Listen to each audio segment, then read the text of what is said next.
વડોદરા અને આણંદ જિલ્લાને જોડતા મહીસાગર નદી પરના ગંભીરા બ્રિજના નિર્માણ માટે રાજ્ય સરકાર એક્શન મોડમાં છે।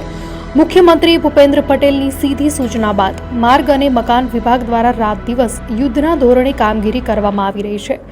અત્યાર સુધીમાં નવા બ્રિજનું અંદાજે 25% જેટલું કામ પૂર્ણ કરી લેવામાં આવ્યું છે। રૂપિયા 180 કરોડના ખર્ચે બની રહેલા આ 965 મીટર લાંબા બ્રિજ માટે કુલ 22 પિયર એટલે કે થાંભલા બનાવવામાં આવશે, જેમાંથી આંકલાવ તરફ 5 પિયર ઉભા કરી દેવામાં આવ્યા છે। મહી નદીના પ્રવાહ અને ઊંડાઈના પડકારો વચ્ચે 600 જેટલા શ્રમિકો અને હાઈટેક મશીનરીની મદદથી કામગીરી ચાલી રહી છે। નદીના તળિયે 45 મીટર સુધી ઊંડા પાયા નાખીને બ્રિજને અત્યંત મજબૂત બનાવવામાં આવી રહ્યો છે।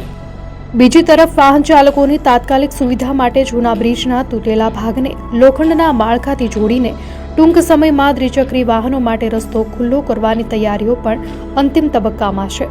તંત્રનો લક્ષ્યાંક આગામી સપ્ટેમ્બર માસ સુધીમાં આ આખો બ્રિજ તૈયાર કરી જનતાને સમર્પિત કરવાનો છે।